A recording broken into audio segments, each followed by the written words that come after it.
Tennessee, bringing Randy Moss in is brilliant. In fact, it's no brainer. What's the downside? He screams down another caterer, quits on a few pass patterns, dogs it in practice. So what? They cut him. Nothing ventured, nothing lost. Unlike Minnesota, they didn't have to give up anything to get him. If it doesn't work out, they can just run him, and they're none the worse for it. You see, this isn't Jeff Fisher's first rodeo, but if Moss goes self-interview and unannounced presser once again, it will probably be his last.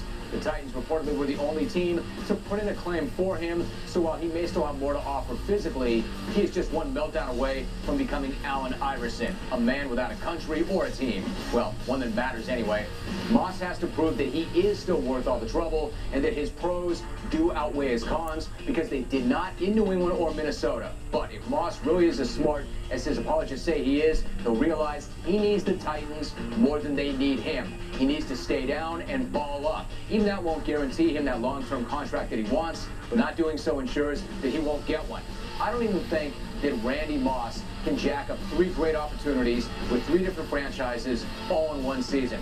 Now, the other reason I love that move for Tennessee is that guy, Jeff Fisher. While Brad Childress had no idea how to handle Moss, Fisher will. There's a reason he's the longest tenured coach in the NFL, and it's not just because he can X and O, it's because he can handle a team and run an organization. There's nothing this guy hasn't seen, and he knows how to deal with guys like Moss. Guys who have questionable practice habits and only play when they want to.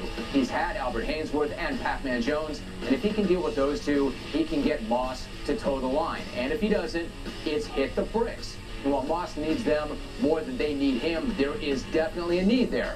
Without Kenny Britt, Vince Young needs another deep threat, and now he's got one. And when Moss's dome is right, he makes everybody around him better because of the attention that he demands. You think Chris Johnson's happy knowing that there won't be 11 guys in the box every single time he breaks the huddle? This is a low-risk, high-reward move, and I would do this all day long. I'm always loading up on Jeff Fisher stock, and I'm betting this time Moss knows what time it is and does not self-destruct. You know, kind of like Brad Childress just did. Got to hand it to Chewy, though. That was some presser and explanation that he gave when he broke Moss off. It was a programmatic non-fit, and it didn't work out.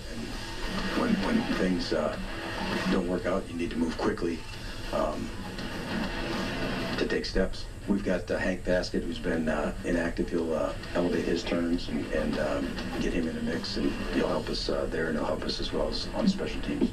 I don't know what I like better, him calling Moss a, quote, programmatic non-fit, or saying that Hank Baskett is going to make up for not having Moss on the field. Well, yes, I do. Him calling Moss a programmatic non-fit, one of the best lines ever. I can guarantee that is the first and last time that phrase is ever going to come flying out of an NFL head coach's mouth. A programmatic non-fit? No wonder his players look at him like he's a high school science teacher. Now, class, when the Bunsen burner brings the beaker's content of 10 molecules hydrogen and 5 molecules of zirconium to a boiling point, the result is a programmatic non-fit. Programmatic non-fit? Are you kidding me? Can't you see this guy just speaking to the media like, now what I'm about to say may be over your heads, but while you all may see Randy as the greatest deep threat in the history of the NFL, we see him as a problematic misfit. And now we have a pragmatic solution to a systematic problem. Are there any questions? Well, yes, Coach. 1, what does all that garbage even mean? And number 2, why didn't you tell your owner that you were going to break Moss off before you did it? Is it because you didn't have to, or because you knew that he wouldn't let you? Who makes a decision like that without checking with the GM or the owner first? That onto itself seems like an even more fireable offense than anything that Moss did. And I'm sure that as soon as Ziggy Wolf has all of his ducks in a row, he will then decide that you are a programmatic non-fit as well, and a systemic inconsistency. Derek Jeter's agent, Casey Close, has fired right back at Hal Steinbrenner for saying that contract talks could get messy by saying, well, it is not our intent to negotiate the terms of Derek's free agent contract in a public forum. Derek's impact on the sport's most valuable franchise cannot be overstated. Well, if it's not your intent to negotiate in a public forum, then why are you talking to a reporter? Because it is your intent to negotiate in a public forum, just like it was the Yankees' intent to do the same thing. And no need to worry that talks might get messy. They already are. This should have been handled behind closed doors. They owe Jeter that much. But not as much as his agent seems to think they owe him. Fact is, the Yankees are running a business, and they need to pay him for what he can still do and not for what he's already done. They've already paid him for that to the tune of $189 million. Sure, he is one of the greatest Yankees ever, and they gave him one of the greatest contracts in the history of sports. This is the case of Michael Jordan locking himself into a foolish long-term deal and Jerry Reinsdorf having to make it right on the back end. The Yankees already made it right for Jeter with $189 million. And if he thinks that he's still worth a similar base and 6 more years, he's begging.